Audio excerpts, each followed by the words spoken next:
Hey guys, it's Marsha, and welcome to Really Seriously For Real. We are working our way through the final season of Game of Thrones. All the bona fide heroes have voyaged to Winterfell to take a stand against the Night King and his army. We will get to that, but first, make sure you're subscribed and that bell notification is clicked so you tell YouTube you want to hang out with this channel. Let's go. The second episode of Season 8 could have easily been called The Calm Before the Storm. It was slow, methodical, poignant, and reflective. Rightful of a show that you faithfully watched for 7 previous seasons and observed all the characters' choices and journeys to this point. This episode was like a love story to the remaining characters, knowing so many of them would be facing an unbeatable battle with the darkest of forces. It was a genuine privilege to see them enjoy their individual moments and reflect on the thought of, was it all worth it? At the start of the show, Daenerys had Jaime on trial of sorts, fiercely insinuating all the things her brother told her they would do to the man who killed their crazy father. Notice she didn't say how her brother met his end the last time they saw each other. Yes, Daenerys, in the middle seat of prominence at the table this time, flanked by Sansa and a confused Jon, tried very hard to assert her dominance on the crowd. Sansa, initially agreeing with her queen, reminded us of how Jaime wounded her father in the streets of King's Landing. But Jaime didn't wound her father, did he? Actually, no. One of his soldiers plunged his staff into Ned Stark while Ned and Jaime were engaged on a one-on-one battle. Jaime could have easily killed Ned after that, but he yielded and punched the soldier for dishonorably interfering instead.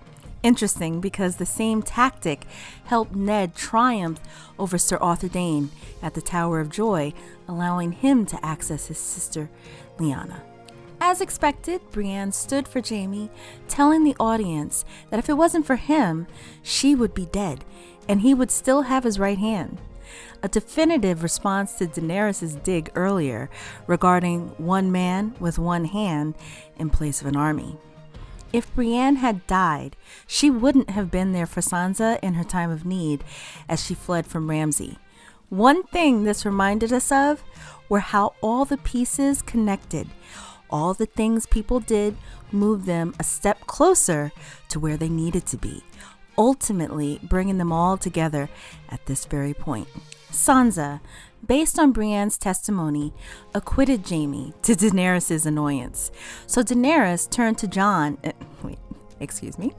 the Warden of the North, as she made sure to call him so there's no confusion today. Jon, who is obviously still trying to process this Aegon Targaryen news, was uninterested in these proceedings and says they need every man. That's right.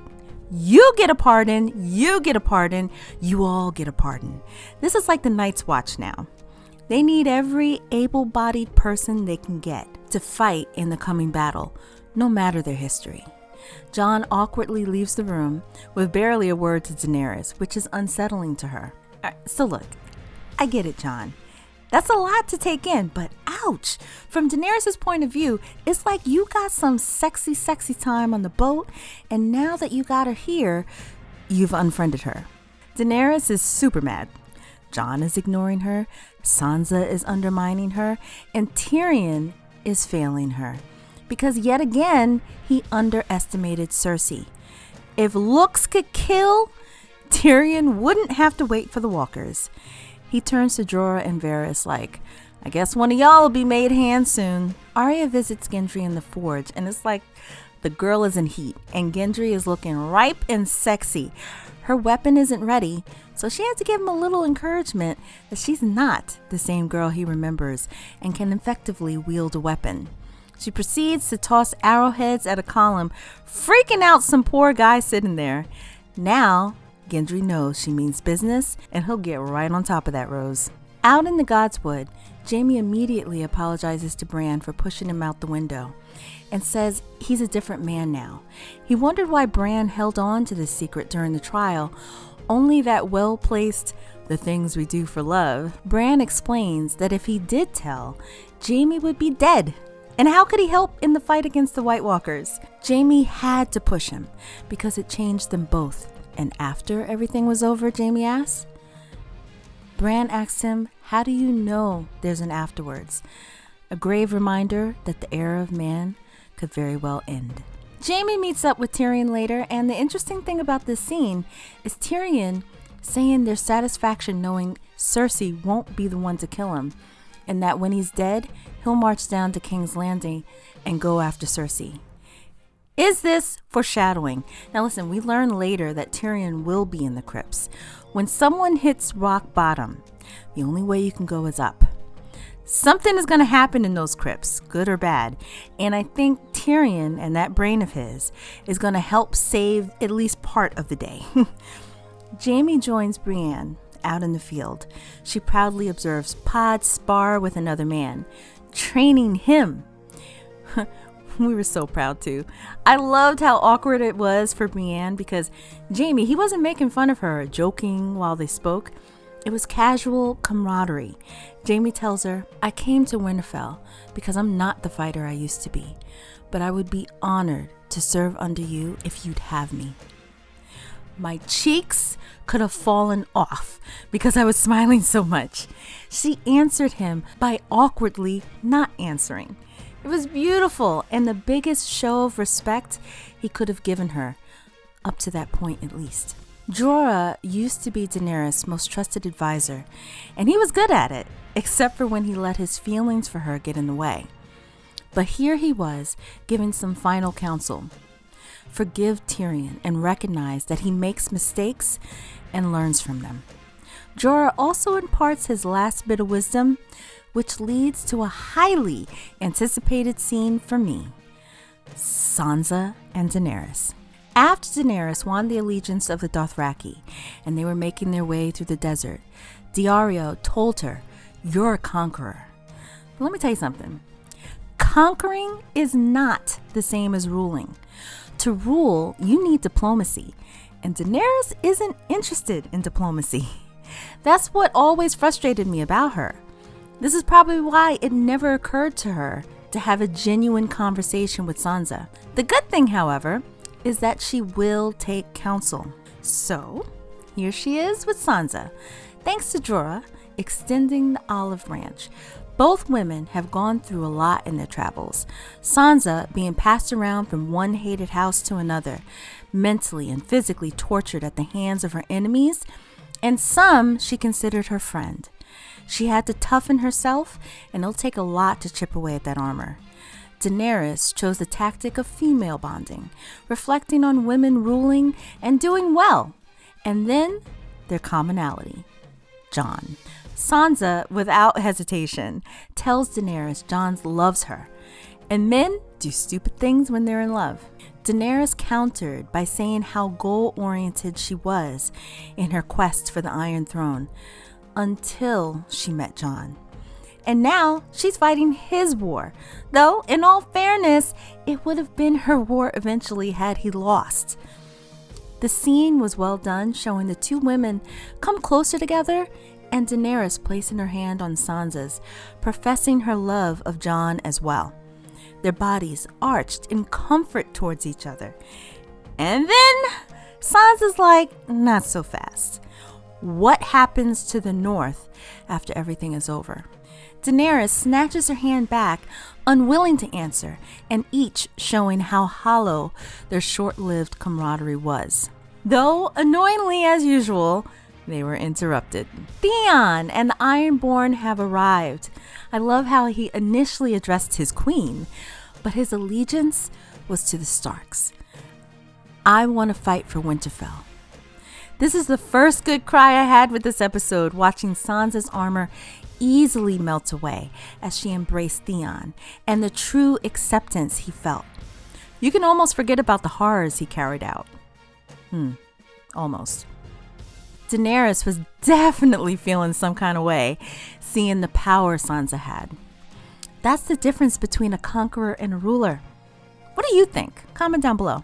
Out in the courtyard, Davos dispenses soup, trying to reassure a man that if he could survive the Battle of the Bastards without being a fighter, this man can face the battle yet to come. Yeah, sorry fella, but we've seen your face, so you're probably not going to make it.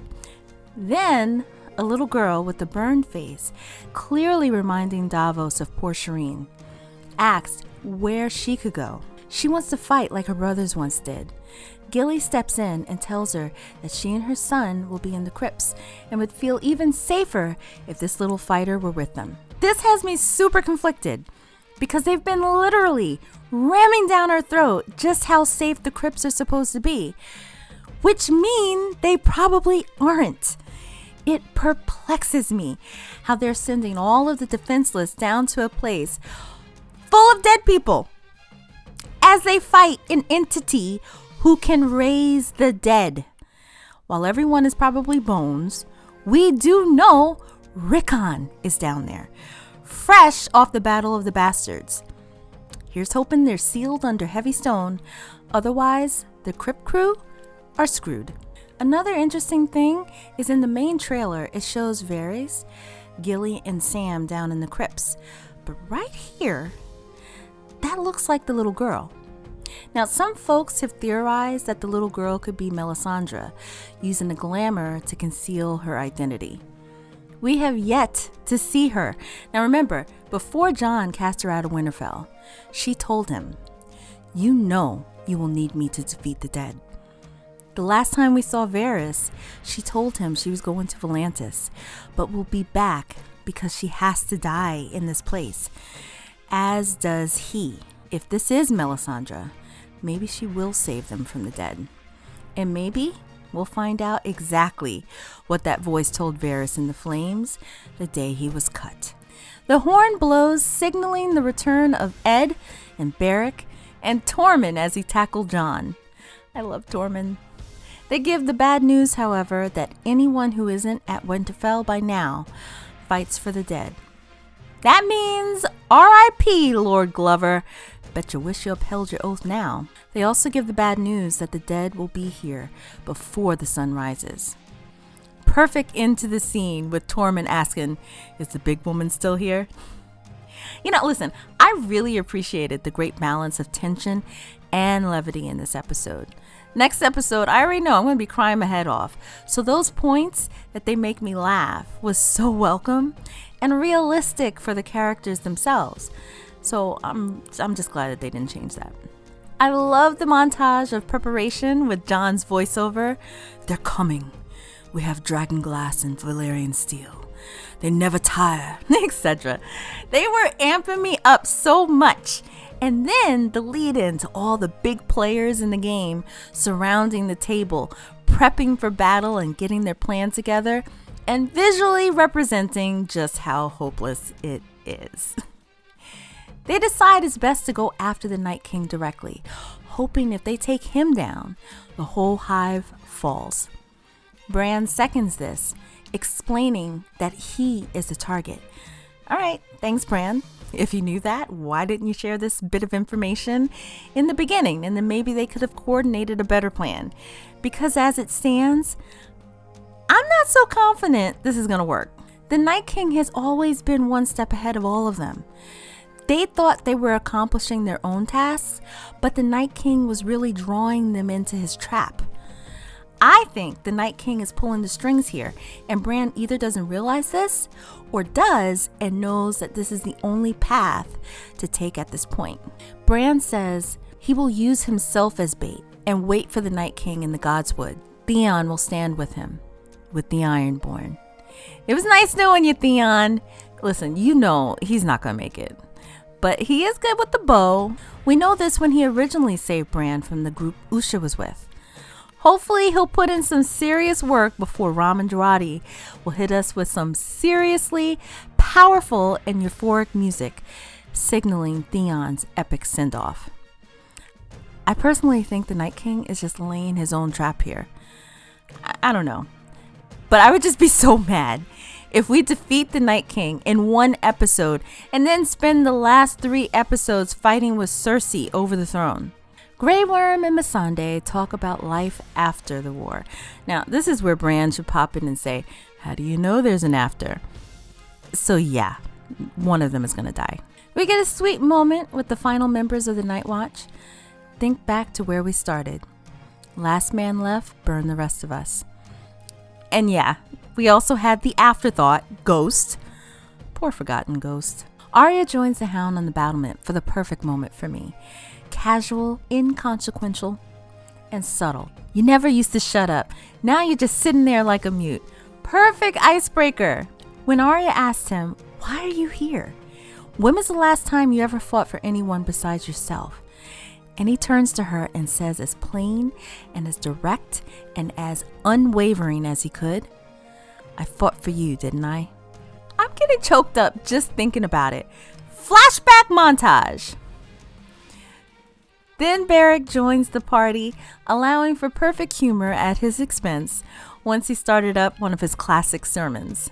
The Hound saying how the Lord of Light would be pissed off if he wasted bringing Berick back to life all those times just for the Hound to chuck him over the edge of the battlements. Hilarious! It's at that point Arya ditches them. A girl decided that she'd rather size up Gendry instead of drinking her last hours away with the Hound and Berick. Yes, Gendry and Miss Flirty Pants Arya. I was shocked to see that they slept together, but listen, it was done well and appropriate to the character and the situation. Only slightly awkward because I watched her grow up for 7 seasons from a little girl, but it worked. She also found out he was Robert Baratheon's bastard. Arya was shocked to hear this. Yes, ironic that a Stark and a Baratheon were unknowingly traveling together. All right, the hearth scene was hands down my favorite. Starting out as reflection between sons, remarking how their father would feel if they could see them fighting with the Starks instead of against. Then the crowd builds with the inclusion of Brienne and Pod and Sir Davos and Tormund. Just people hanging out at the fire swapping ironies. Almost all of us here have raised arms against the Starks at one time or another, Tyrion says. Then Tormund tells a very interesting story of how he got the name Giantsbane. And yes, it in fact involves a giant. Drinking giant's milk is how he got so strong. Tormund. While telling a story, Tyrion corrects himself when he calls Brienne Sir instead of Lady, confusing Tormund. Brienne explains that due to tradition, she can't be a knight. She plays it off saying she wouldn't want to be. Pod's expression in response would say otherwise. Our lovable Tormund says if he were a king, he'd knight her 10 times over. But Jaime, gallantly turning around, says a knight could make a knight and asks Brienne to kneel. Folks, we're talking tissue overload. Brienne, nervously hesitating and looking to Pod for the nudge of acceptance, was beautiful. Her kneeling in front of Jaime and the rest of the crowd slowly standing to watch. Jaime gently grabbing his sword, lovingly and proudly saying, in the name of the warrior, I charge you to be brave. In the name of the Father, I charge you to be just. In the name of the Mother, I charge you to defend the innocent. Arise, Brienne of Tarth, a knight of the 7 kingdoms. That was it. Floodgates opened. Let the ugly crying commence. All the clapping and Jaime hurrying away because he probably could have kissed her right then and there. It wasn't insinuated, but that was as much of a declaration of love for her as it was an oath of knighthood. Well played, GOT. Well played. We get a brief scene with Ser Jorah trying to convince Little Bear to sit this fight out in the crypts, which, no. But she does wish her cousin good fortune. Sam gives Jorah his family's sword in a touching moment, expressing Jorah will have more use for it in the coming battle. Now, back at the hearth, Pod beautifully sings a song over a montage of how our fighters spend their final moments before the start of the battle, ending in the crypts as Daenerys joins Jon in front of Lyanna's statue. She tells Jon how she's always heard her brother Rhaegar was so kind, so it shocked her to hear that he raped Lyanna. The Stark family really has been through a lot over the years. I mean, Daenerys should understand why Sansa's like, listen, the North wants to stand alone. Thank you. Jon corrects Daenerys and tells the true story of love between Rhaegar and Lyanna. It was a great choice to leave the camera on Daenerys' face as Jon communicated his story, watching her go from intrigued to concerned to shell-shocked. Finally asking Jon, how believable is it that your brother and your best friend told you this? Okay, valid. But then she tells him that if it were true, it would make Jon the last living male heir with a stronger claim to the throne. Notice how shocked he was by Daenerys' response, that in the end, all she cared about was who would rule Westeros. But we won't know how this plays out because the horns begin to blow. The clock has run out at Winterfell. The White Walkers are here. A whole line of them. More than they've ever encountered at once before. But still no sign of the Night King or the dead Viserion. Do you think he'll show? Or does he have something else in mind? Comment down below. Next Sunday is the battle for Winterfell and likely the battle for humanity. I'm stocking my tissues and dusting off my wine because it's on. Please like, share, and subscribe and come back for more Game of Thrones coverage. #GoTeamWinterfell. Thanks for watching. Until next time.